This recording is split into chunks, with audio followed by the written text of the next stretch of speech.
Hey guys, welcome back to Sports with Mono and Mono. It's June 24th, 2023.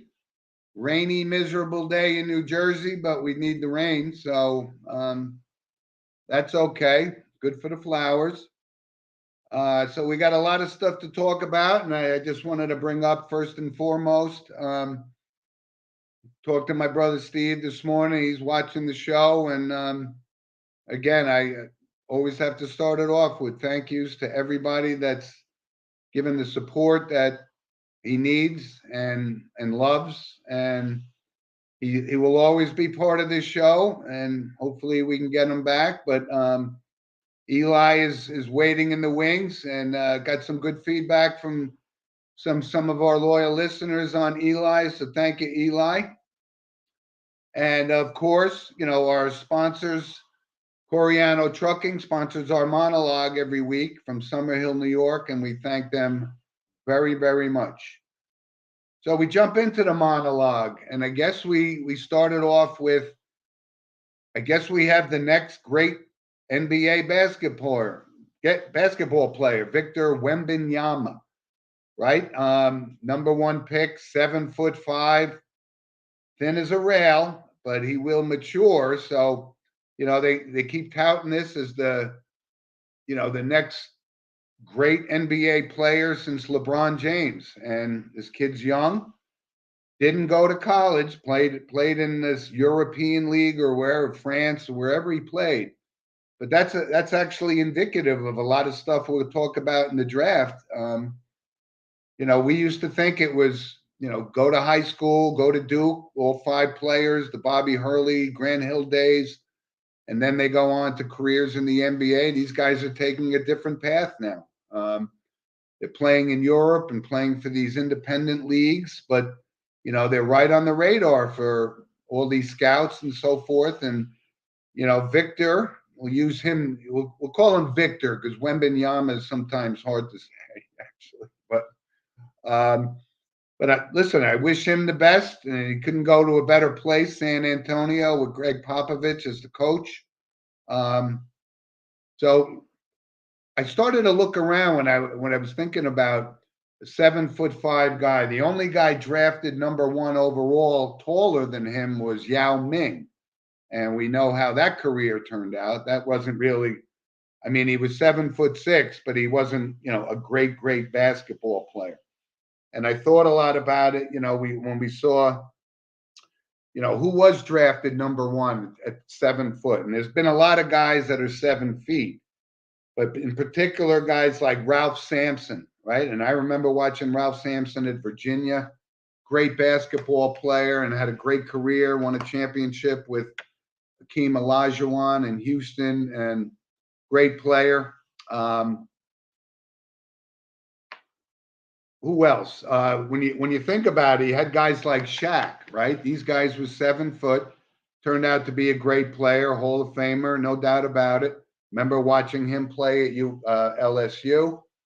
But being 7'5" doesn't make you automatically, the best player in the NBA, being the tallest guy. But there's been guys like I said, like Olajuwon and other busts like guys like Greg Oden and Sam Bowie. It doesn't translate. And when you think about what Victor's coming up against, he's small, but he does have the absolute advantage being 7'5". But he's going to have to go against guys like Djokovic from Denver and the big boys. But I think this kid, he seems polished enough. He handled himself very, very well during this whole thing. I got to say, though, he did throw out the first ball at Yankee Stadium, and it was an abomination, by the way. So, good thing he can play basketball. But listen, I wish him the best of luck. Like I said, he's under good tutelage with Greg Popovich, and, wish him all the best. But when we talk about these 7-footers, obviously, we can't leave out Kareem Abdul-Jabbar, who was probably one of the greatest, top 5 players of all time. So that panned out. So hopefully this could pan out for him. And so we move on to the NBA because, the season ends and then all this crazy free agency starts, and that's what's going on, right? Probably the biggest news was, originally it was the Bradley Beal, who I haven't seen play 10 minutes. And I'm not sure why he's a $40 million a year player. I know he's a good player, but, Washington is never on television, so we haven't seen him. So he gets a break and gets traded to Phoenix. And we knew that Chris Paul wasn't going to play for Washington. So the next big move was, after Draymond Green declines his option, $27 million, by the way, to return to Golden State. So they pull off this trade and they send Jordan Poole, who I thought was a pretty good player. You're giving up youth for an older player in Chris Paul, who's injury prone, never shows up in the playoffs. So we're going to see how that works out. But, that was a surprise to me. I thought Jordan Poole, he won a title with those guys, right, Eli? Yes, yeah, I was like I said, same news like I heard about the Jordan Poole situation. A little bit shocked about that move. Obviously, Draymond Green, it's not a surprise that these guys just want to move around, but Draymond Green was a huge impact to this Golden State team, and for him not for him to deny the contract must really be like something wrong with either the players or the coaching staff. Really, in his mind, that makes him want to move because he was awesome for that team. Now, Chris No Paul, question about it. No yeah, question. for No Chris question. Paul to go to Golden State, yeah, they projected a lineup on ESPN, with Steph Curry and everything, like a projected lineup. It was like Steph Curry. It had Draymond Green before he left. I don't know how well Chris Paul is going to adapt to this Warriors team, especially with being a lot of these great guys like Steph Curry still on the team. Now, Jordan Poole Yep. was a huge player to this team. For him to go to Washington, obviously, that is a huge loss for Golden State. As much as we think it's a win because you have a veteran player like Chris Paul, however, Jordan Poole, the performances he had, especially with the championship wins in these past couple of years, has been incredible. And he pulled a pretty good playoff run this year with Sacramento and I Yep. believe it was Los Angeles, if not mistaken, or someone. Yeah, Clippers. Clippers. Yeah, yeah, that's right. Yeah. Yeah, Right. Yeah, but you got to, when you think about it, you know what's going on in Golden State. They realize that the Curry, Klay Thompson, that they've had their championships and they're starting to, break down. Steph will miss 30 games this year, whether they call it, an injury or um, whatever the case may be. labor management, they call Yeah, it now. That's the term. But it's a winner. They're all in. I think they realize this is a one-time deal, and they think Chris Paul can pull it off. But I got to tell Golden State fans he's not going to be there in the playoffs. So let's get yeah, used to it, right? But a lot of other things going on in the NBA. Guys like Chris Middleton declines the player option for $40 million. yeah. Now I don't know if that's just an agent tactic to get these guys another 4-year max deal at 40 some odd $1 million. This is his last year on that contract. But I can't see him wanting to play with anybody other than Giannis, who is probably the best player in the game. Yeah. And he's got a taste of a championship. So I think this is just an agent move. I think he will resign unless the Lakers just offer him, a deal that he can't turn down, kind of thing. Because the Lakers need to fix something, right? Something's not right there. Oh You yeah. got an aging LeBron James. We'll see how that goes. But a lot of stuff going on. How about this? Marcus Smart gets traded from the Boston Celtics, Yeah. right? He's been a fixture in a team that's been one of the favorites for the past 3 years. Yeah. Absolutely great player. Showed a great classy move by sending out a thank you to the Celtics fans and all that kind of stuff. And when you see that, he's not just a basketball player, he's a good kid. And to thank the fans that supported him for all that years, I love that kind of stuff. Yeah, that In the shows that end. you're a true player and that you're really passionate. You're not just one of those that say, "Oh, I'm playing in the NBA, just getting the Yep, money." He's passionate, not just about what he does, but yep, for what he's grateful for the fans that supported yep. him. And that's It's what makes awesome. a true NBA player. And we could be seeing it with Victor Wembanyama, as we mentioned. I mean, the interviews that we've seen, that like especially with Robin Roberts when they did it for ABC on Thursday, very interesting.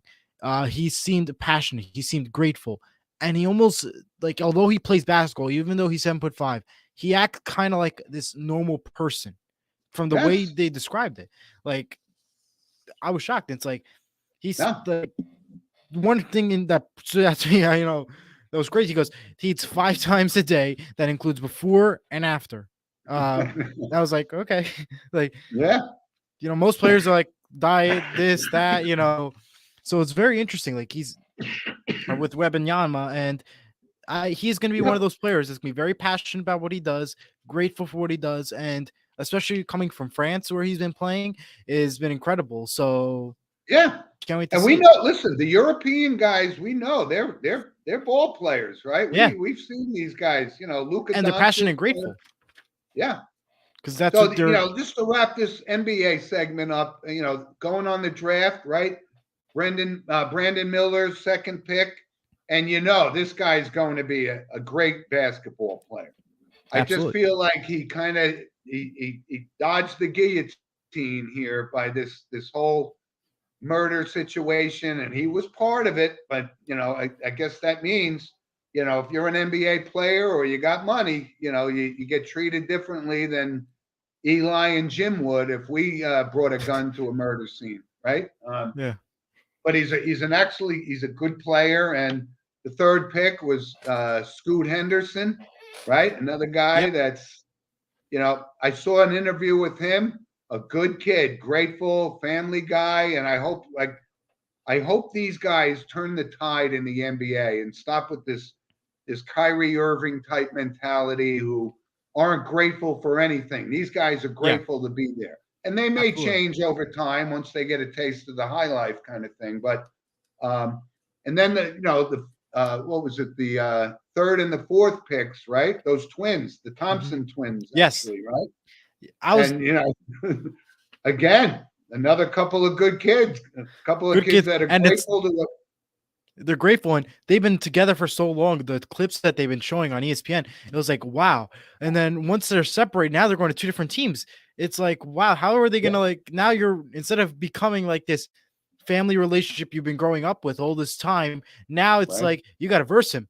You're going to Yep. be with two different ball playing styles, so many different teams, so many different players. So it's so interesting. It's like wow, like growing Yep. up, and now it's like all kind of almost go down the drain, even though you made the NBA because you're playing with new teammates and not your brother who you've been practicing with since day one. And So yeah, they're gonna make money because everybody in the NBA absolutely, makes money big time. absolutely. And one other quick note, the guy who retired, Lou Williams. Now, Lou Yep. Williams, a lot of people don't know him. He's played for several different teams, but he won the Sixth Man Award several times. He's been a solid player his entire career, and he retired from the game. So Yeah, that just goes to show. I mean, Lou Williams can't be more than 35, 36 years old, but he's absolutely. been in the league for a long time. But I wanted to give a shout out to him because he was a decent player on a lot of good teams, and he's actually the all-time scoring leader off the bench in the NBA. How Oh about wow, that? interesting. Yeah, a lot of people didn't Very know good. that. So that's enough with the NBA. I got but one more thing I want to discuss real quick. I Go found ahead. this on Twitter. I wanted to bring it up. I'll put up the graphic right now. The NBA on ESPN retweeted a quote from Robbie Collard. The NBA should hold the lottery 30 minutes before the draft. How wild would that be? And now, Well, you know why they don't do that, right? Because yeah, the lottery is becoming like the NFL draft. It's a yeah, big deal. It's a moneymaker for the NBA. That's why they won't do it. yeah. I think that's a good idea. I don't know because I like the idea just because it's since May 16th, the San Antonio Spurs and the rest of the NBA knew Victor Wembanyama was going to be picked number one, and they were going to go to San Antonio. By 30 minutes before the draft, it's like, okay, now all these teams now have to think like that to think to see who they're going to get picked, who they're going to choose. I like that idea. I hope they, obviously it was just a suggestion. It was like something random, but Nope, I think never going to happen. I know, I know, but Adam that would be Adam Silver is never going to leave that money on the table for a full night of ping pong balls bouncing around and determine who's going to get who. I think I think that'll be it's cool never because going to more happen. viewership. I'll be more Right. interested in watching it. Well, obviously we know number one who's going to be, but now it's like who's going to get it. You won't know 30 minutes before. I think that's a great idea. I like that. They should do it.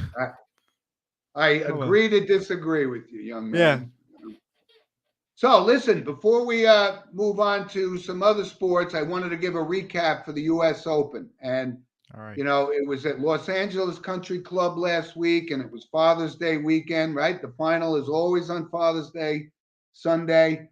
And Wyndham Clark wins the U.S. Open. I mean, you want to talk about a great story. I mean, he was so tight with his mother who passed away from cancer at 55, and that kind of threw his career into a tizzy, and he was playing against the greatest golfers in the world, right? The Schefflers, the McIlroys, and all those guys. I'll leave all the live guys out, obviously, because I don't root for them anymore. But what a great story. And listen, Scotty Scheffler, I'm a big fan of his because he went to kindergarten with my niece, Caroline, and he's a great kid. He handles himself with just dignity and grace. And, he just couldn't sink those putts. And Rory McIlroy, same thing. The guy can hit the ball 380 yards, but he missed putt after putt after putt, and not by a lot, just by a little. But, it wasn't a matter of those guys losing the championship. Wyndham Clark had every opportunity to fold to the pressure, and he didn't. He stood up there and he just went toe-to-toe with these guys, and he wins the United States Golf Open Championship. It's just amazing, great story, and couldn't be happier for him. Really was. But like I said, McIlroy hasn't won a major in 10 years. Scheffler's going to win many more. He's number one player in golf now, but he handles himself with class, and I think he's going to be, somebody to reckon with for the next 10, 15 years on the PGA Tour. So I wanted to bring that up before we move into Major League Baseball. And like I said, we're getting closing in on just over halfway left in this season. The Mets, Yankees, both struggling. Yankees haven't been the same. Had the lowest run production since Aaron Judge left the lineup. That goes to show how important a player Aaron Judge is to the New York Yankees and their success. They're trying to fill the pieces, but when you got guys like Giancarlo Stanton hitting a $190, I mean, these guys are really laying an egg here. It's just not going to work out. So they're hanging in there, though. But Tampa will come back to life, come back to reality. So they're running away with it right now. But they just lost McClanahan, which could be a big, big loss. He was obviously the forerunner. Him and Cole maybe for the Cy Young. So long way to go in the season. And the Mets, they're just not living up to expectations, or let's say payroll expectations. To go down and lose to Philadelphia, and like I said, two 40-year-old pitchers aren't going to carry this team. Carrasco's been too inconsistent. McGill has been too inconsistent. Robertson started off like we thought he was, a great reliever, and he's just not getting it done. Lindor's not hitting. They got Alonso back, so maybe he can, light a spark for the Mets. But, if they don't they don't right this ship soon, they're going to be too far to even get back in. They're not going to win 100 games, not at this pace. So, but there's a lot of other things going on in Major League Baseball. And I had an interesting conversation yesterday. Kid Luis Arraez, who plays for the Miami Marlins, teetering around 400. And again, he was 3 for 4 last night. So I think he's at 400, 401. And we know this is difficult to sustain, right? The last time we even focused on this was George Brett back in 1980. He finished the year hitting 389 or something close to that. But this is a tough thing. But this kid can really hit. He's a singles hitter, right? So the conversation I had with people, if he does, quote unquote, if he does, hit 400, does that automatically qualify him to be the MVP? Well, you have to ask yourself that. It is a milestone. It's something that hasn't been done in forever, right? We know that. But this kid seems to get, he went 5 for 5 3 times this month, and he was 3 for 4 last night. So he shows no signs of slowing down, which always makes you wonder, like, how could the Minnesota Twins trade this guy for basically nothing, right? And now they're the Twins, and I was looking this up, this Correa, right? All the Met fans were jumping up and down when they signed him after the Giants took a look at him and said, something not right with him. He's hitting 210, right? And one of our favorite I'm saying favorite jokingly, Joey Gallo is playing in Minnesota. And guess what Joey Gallo's hitting? Right, 185. Right. So Yeah. How this guy has a job in the major leagues is beyond me.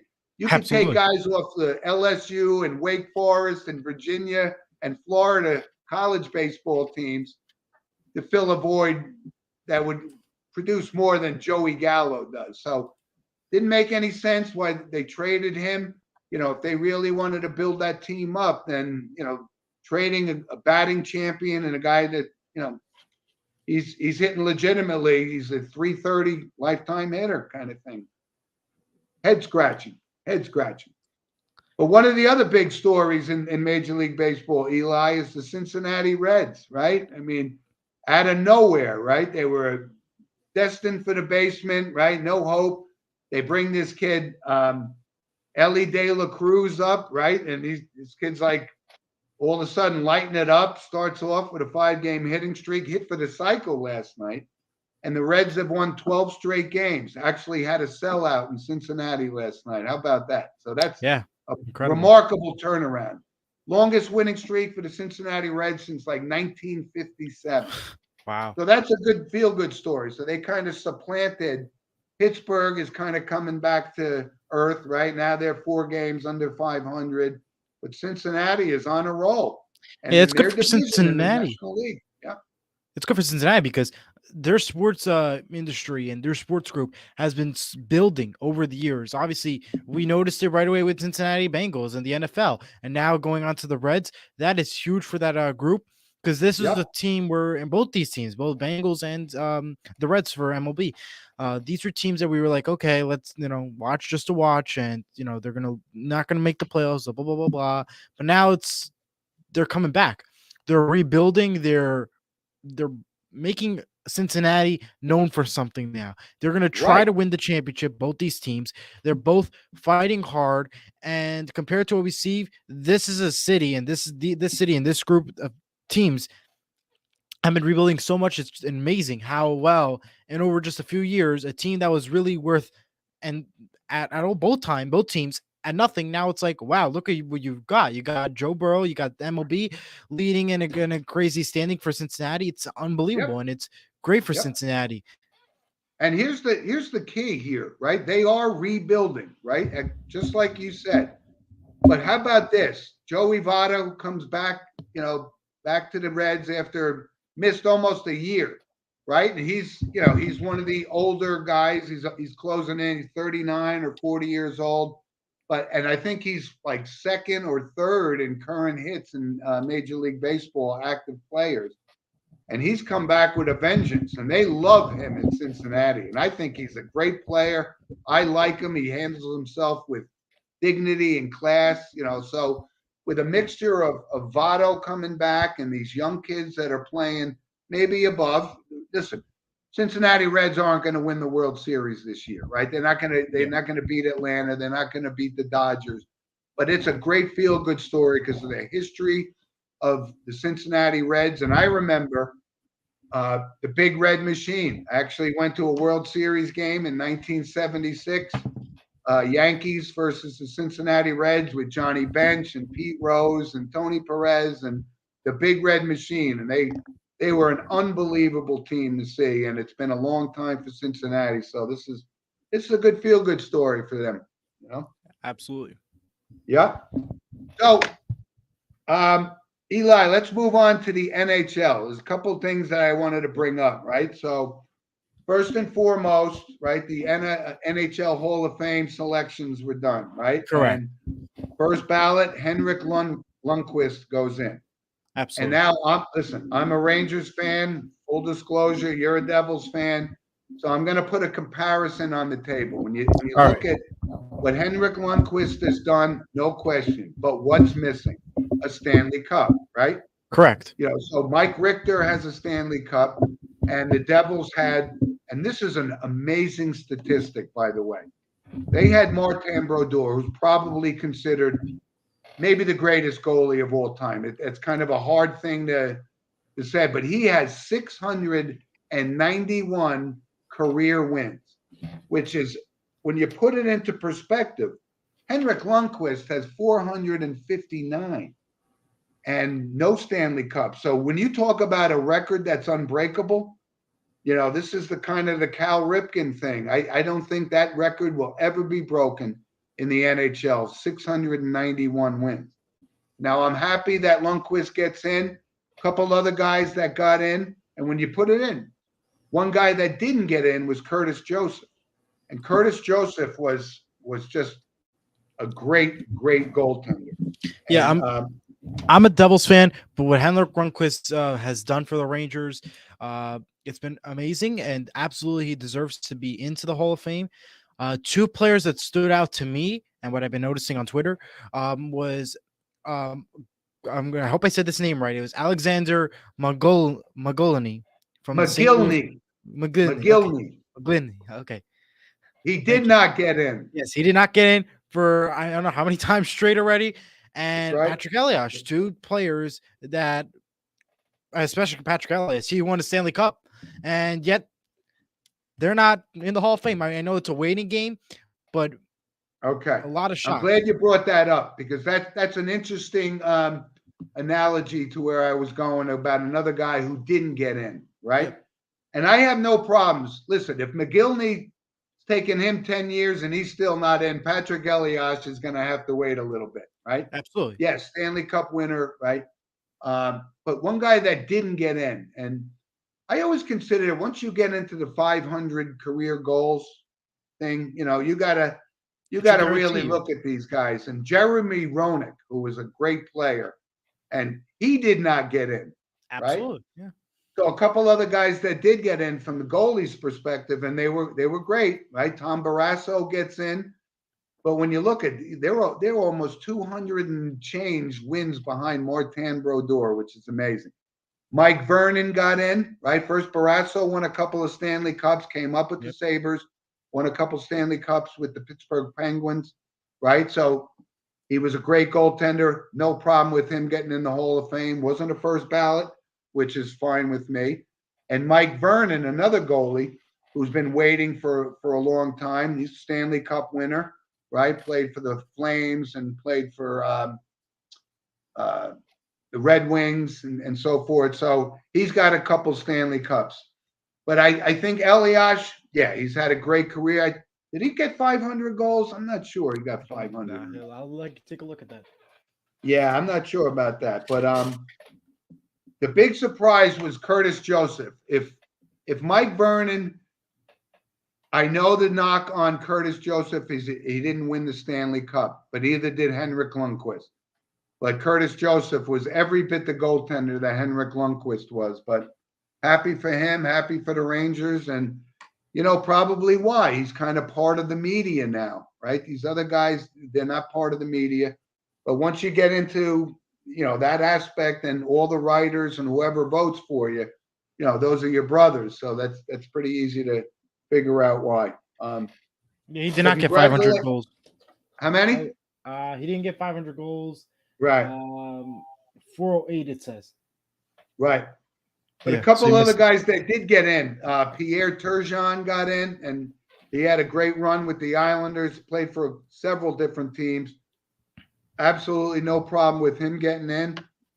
And Ken Hitchcock, coach, got a couple of Stanley Cups, and Ken Hitchcock's like 4th or 5th on the all-time NHL wins list as a coach. No problem there. But yeah, I think Patrick Elias is going to have to wait before. I think Jeremy Roenick deserves to get in the Hall of Fame All before Patrick Elias. right. But good stuff, right? NHL like off season, but before we know it, the season will be starting again. They Yes, start it is. right in October. You know? The draft will be coming up soon, and to be honest with you, obviously not just because I'm a Devils fan, but the Devils have been incredible this offseason.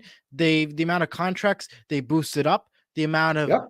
picks and trades they've been doing correctly is unbelievable. This is a team that's going to be super far next year, and they just made a contract with Eric Halla the other day, 3 years, $9.45 million. Great player, huge during the playoffs. When I went to go see Game 2 of the Rangers double series of the playoffs, he scored the goal there, the only goal rather during that game. Good.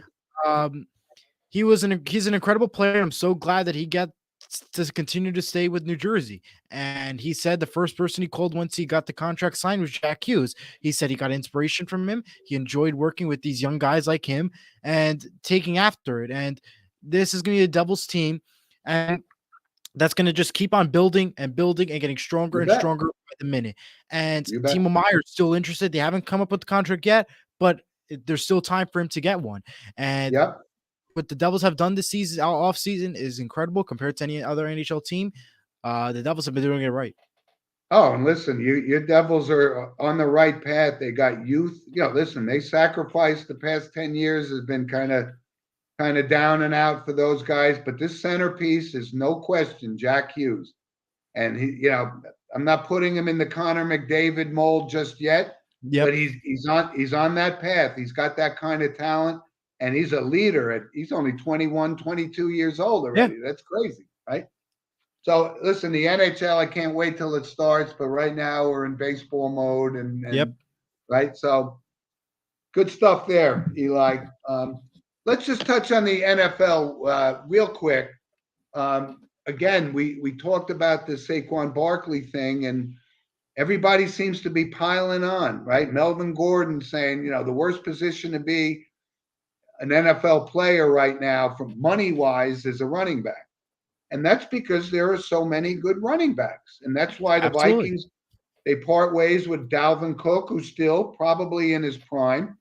And he says, I want to go to Miami. Well, okay, what does Miami say about that, right? I mean, are they going to pay him? Is he that important a player? Miami's got some solid running game. I don't know that Dalvin Cook is in a position to dictate where he plays, right? But the NFL and these running backs, you see it. They're not making the money because they're throwing all the money at the quarterbacks. But we're getting close to training camp, right? Your Seattle Seahawks are, getting ready. I don't know what I think. I can't say that I feel comfortable enough that your Seahawks are going to the Super Bowl with Geno Smith as your quarterback. He had a career year last year, no question, comeback player of the year. But is he, we've seen enough of Geno Smith to know he may have played over his head. And I think the Seattle Seahawks, they better have a plan B. What's their plan B? I think they're just trying to, honestly, I don't even know. Like, I think what their goal right now is just trying to get to the playoffs again, see how well they do, who can they keep, who can they trade, who can they pick up in the draft, and obviously try to go to the Super Bowl. I mean, the NFC is okay. It's not what it used to be. I meant plan B from a quarterback perspective. Keep Geno Smith for a while. If you continue to go to the playoffs, keep him and just Who's work the with backup? him. Who's the number 2? I'm blanking on his name. Drew Lock. I think it was Drew Lock. Yeah. Oh yeah, right. Drew Lock, which we've seen enough of to know he's not going to take you to the Super Bowl either. No, but anyway. well, we know that. But listen, we have chances with Geno Smith. Just play it along, and obviously the draft is, I guess, what you're gonna have to look for. I mean, they're building strong, and I'm comfortable with Pete Carroll's doing and with this offseason. So hopefully, oldest coach in the league. Yes, he is. I know. I'm not a big Pete Carroll fan, but like I said, they better have a plan B. That's all. Oh yeah. So the only other notable thing in the NFL was Aaron Rodgers on his pedestal again, Yep. with this whole hallucinogenics thing. I mean, why are you talking about this? The Jets think they're going to the Super Bowl because Aaron Rodgers is there. Well, I said there is way too much talent in the AFC to put them in the Super Bowl already. But every good quarterback and every good player from every other AFC team needs to get hurt, or something has to happen during the regular season in order for the Jets to have a shot at going to the Super Bowl and all these better chances. No way are they going to the Super Bowl. No way are they going to go far. Yeah, they might have a shot at the playoffs, but no, we have so many discussions about him. Aaron Rodgers, Rodgers. He'll get into the playoffs. Absolutely. But this advocating this hallucinogenic, this guy is off his rocker. And he may still have the talent, but he's also 39 years old. And he's nowhere near the shape Tom Brady is. But we got ways to go, right? Training camp is only maybe 4 or 5 weeks away. Yep. So we'll see how that goes. Plenty of other stuff to talk about. DeAndre Hopkins, I believe, is going to be with the Patriots on Tuesday. We mentioned that on our podcast, 12 Torture podcast. I know, but you have to ask yourself, why doesn't anybody want DeAndre Hopkins on their team? I mean, if he's that good of a player, that means they think he's an awful teammate. He's a selfish, one-sided guy, and I don't know that he can command the money that these guys are paying Justin Jefferson and Jamar Chase. These are the guys that are going to set the standard for money for wide receivers. But I don't put DeAndre Hopkins in that category, and that's kind of funny. I'm glad you brought that up. Yeah. Right? So we got a couple other things to move on to. Our weekly book recommendation, right, which is brought to us by Andrew Carolyn, one of my St. Joe's brethren. Sorry about that, Eli. I know you're a St. Mary's guy. Had a great story when we played. Andrew was on our team, and Stephen was the quarterback, and we played St. Mary's down in Rutherford. And they had a running back named Joe McGuire who was as big as a house. And I had to tackle Joe McGuire all day. And it was a 6-6 game, and we ended up losing the game in overtime. But that was my notable St. Mary's moment, was playing against this guy, Joe McGuire. I'm not kidding. Back then, he was 240 pounds, and I had to tackle him all day. And that was not an easy task. I could see that. Wow. Yeah. So our book recommendation this week, it's sometimes we do sports, sometimes we don't. Sometimes we do kind of a combination of the both. And there was a great book written by a writer named Mitch Albom. Now, Mitch Albom used to write for the Detroit Free Press. He was on ESPN, and years ago they had a show called The Sports Reporter, and he was had the biggest ears of anybody I've ever seen. But he was very knowledgeable, and he wrote a book called Tuesdays with Morrie.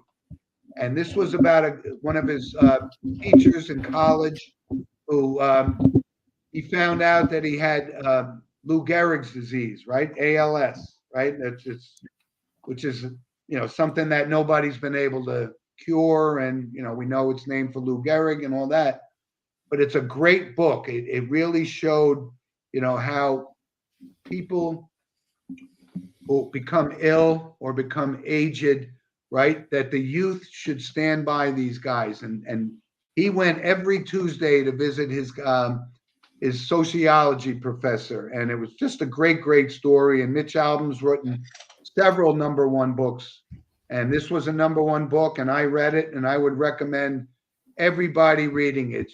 It's not about winning and losing. It's about some young guy taking an interest in somebody who's not the way he knew him. It's a great book, and I highly recommend it. Mitch Albom, ALBOM, was the author, and just very knowledgeable sports guy. But he wrote a book that touched the human side of sports, and it was just a great book. I can't recommend it enough, and that's my book recommendation for this week. So we move on to our random points of interest segment, right? Which is, of course, sponsored by Lynch Toyota of Manchester, Connecticut. Been with us since day one. And Lynch Toyota, if you want a Toyota, that's the place you buy it. So a couple things, Eli, interesting things, man. This David Freese was voted in by the St. Louis fans to go into the Cardinals Hall of Fame. Now, I don't know if you know who David Freese was. I mean, he was the 2011 World Series MVP, had just a remarkable, 15 minutes of fame kind of thing. And he was voted in by the fans because he literally won the World Series. He was the MVP of that World Series. And winning a World Series in St. Louis means something. But a lot of people said, wait a minute. So he declined that offer. And his rationale was, listen, there are a lot of other St. Louis Cardinals baseball players, in the vein of Bob Gibson, Stan Musial. And he said, I don't measure up to those legacies. So he declined, which what he was doing is saying, vote for somebody who's much more deserving for me. And you rarely see that in sports, but just a humble, thanked the fans, but said, I'm not really deserving of this because I won, the MVP. And very similar to when Brian Doyle won was the MVP in the World Series for the Yankees back in, I think it was 1978 or something, right? Would you put Brian Doyle into the Hall of Fame? The Yankees Hall of Fame or Monument Park? Of course not, right? But I thought it was just a great, classy move by David Freese to say, there are other people more deserving than me. Great move. Great Absolutely. move. Smart decision. Showing humbleness. That's key, of course, in all sports. And we mentioned that in the top of the show with the NBA. Character means something. Yep. It really does. Certainly to me. Absolutely. When you're humble, you have the respect from all. Yep. So another random point, and this was kind of interesting because we've talked about this on the show many, many times in the CTE situation, right? That's more prominent, obviously, or got more press in the NFL, right? With Junior Seau, and we know this is a real problem, and you can't detect it, right? Andre Richard was, he won 11 Stanley Cups with the Montreal Canadiens. And he actually donated his brain, his family, to bring notice to it. Because I brought this up too. I said, you talk about a physical sport. Hockey is every bit as physical as the NFL. And, absolutely, so they ended up determining that, Andre Richard had CTE. And that's ultimately what took his life. And, but when you think about it, it's such a topic that's dear to me. I mean, I'm actually thinking about, because I played football and, for years, and I didn't have the equipment that these guys have or that my grandson has, these helmets trying to protect it. But, the brain is not meant to get banged around like that. And, so it's determined that hockey, is just as tough a sport. And these guys bang themselves around every single night. So CTE is not just a football-related disease. It happens in all contact sports. And I just wanted to bring that up because, nobody's won more Stanley Cups than Andre Richard. And, absolutely, and I can't agree more. Yep. So one other thing here from a random points of interest, and we talked about this, I think on the show 2 weeks ago, this guy, Bob Huggins, right? Head basketball coach at Virginia. I remember him, taking a Cincinnati Bearcats team, from the gutter to, Bob Huggins to me is a slug, right? Just an absolute one of the dirty type college basketball coaches that would do anything to win at all costs. And you could put him in the category of, some of the other guys that didn't, let's just say they're not in the Krzyzewski mode, right? They're not in that guys, the North Carolina guys, right? he did anything at all costs. And just 3 weeks ago, he made some absolutely asinine statements, racial overtones, which, that just goes to show, what kind of character Bob Huggins was. And, so he gets fired, or you know what? They actually let him resign after, he gets a DWI in Pittsburgh. But you got to weed these kind of guys out if you want to make the sport. And that's why some of these kids they're opting not to go to college, right? They got a better opportunity to play overseas, still get noticed. But Bob Huggins, good riddance. He had a multi-million-dollar contract. He put his foot in his mouth. He was a corrupt coach, and he finally got his due. And he never won anything with West Virginia. I mean, he had Cincinnati. I think he might have taken them to a Final Four. But that's just part of the game that you have to eliminate guys like Bob Huggins, and I'm glad he took it on the chin. Something else. This was interesting. I mentioned LSU, who was playing in the College World Series, right? Final against Florida.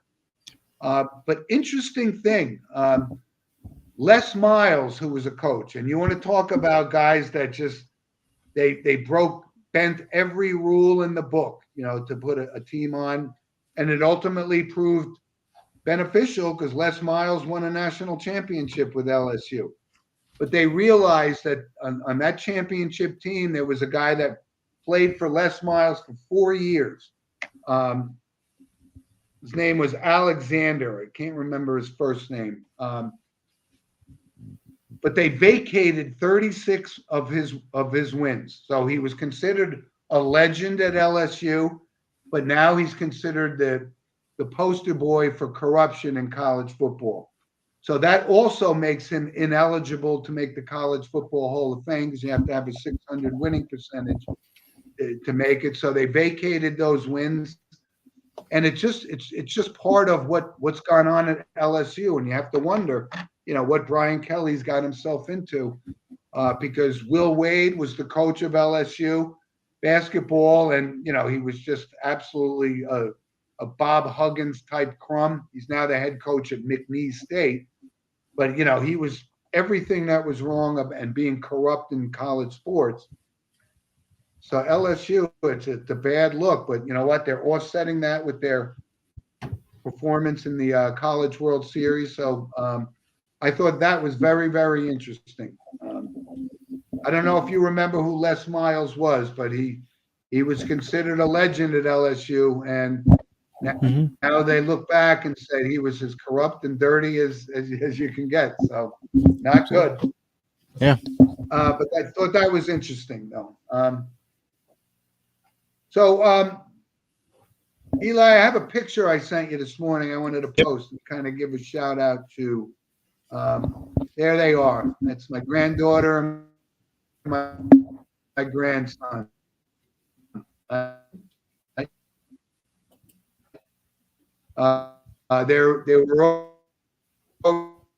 overseas in London and went to the Eiffel Tower in France. So, my daughter had just a wonderful time in London, and Logan's he missed some time, so he's got to get back.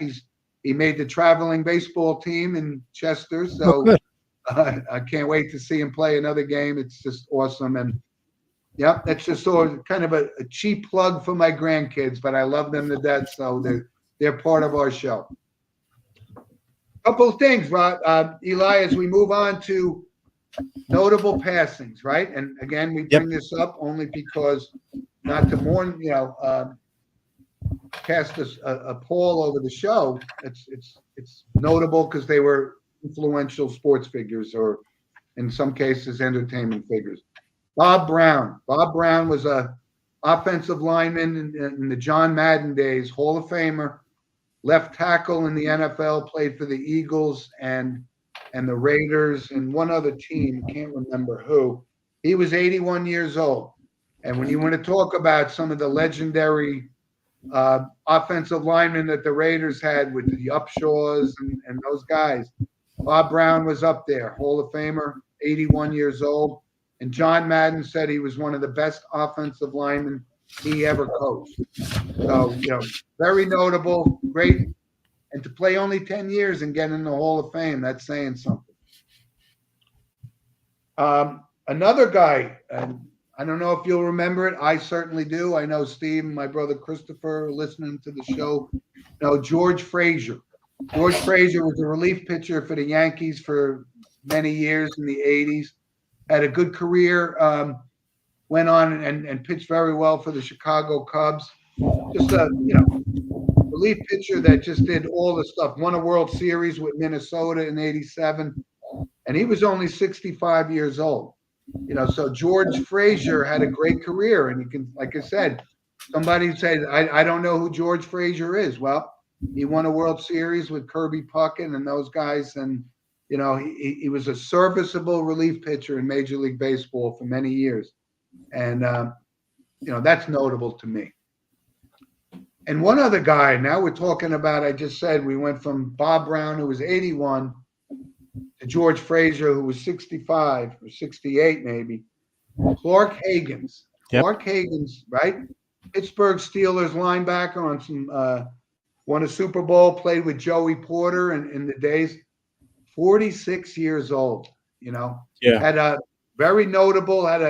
notable interception, and he was part of the team that knocked off the Seattle Seahawks in the Super Bowl that year. Yeah. Right? But Clark Higgins had a very good career. He's not known, He did. Across the Pittsburgh Steelers lore like Jack Ham, Jack Lambert type thing.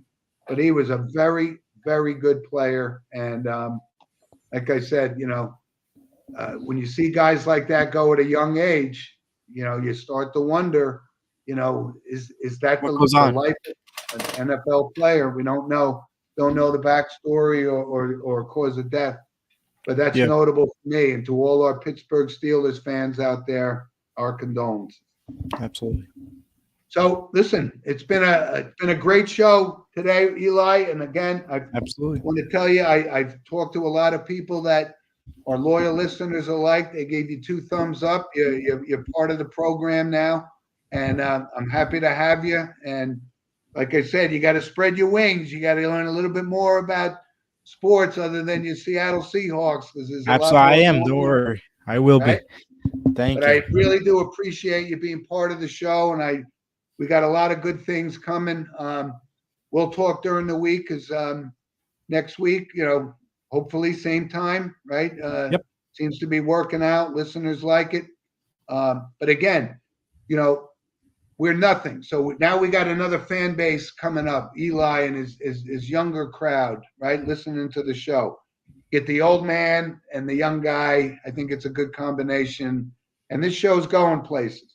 And we'd love to hear your comments or thoughts. So send us an email at sportswithmonoandmono@gmail.com.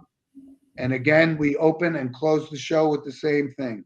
Gratitude to the people that have just been sending well wishes to Steve. And like I said, I'm not looking at this as Eli is Steve's replacement. I'm looking at this as Eli's part of our show. Steve will always be a part of this show.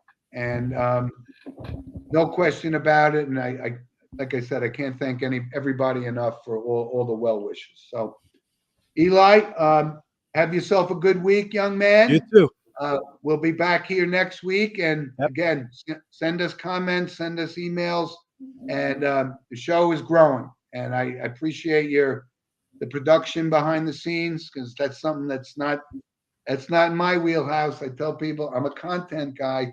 So anyway, a lot of good stuff in sports, and enjoy the weekend. And like I said, there's no major golf tournaments going on other than the Travelers, which is local, right? It's the only PGA Tour stop on the East Coast this year, which is kind of an odd thing. But weather's not cooperating, but you still see some golf. These guys play golf in the rain.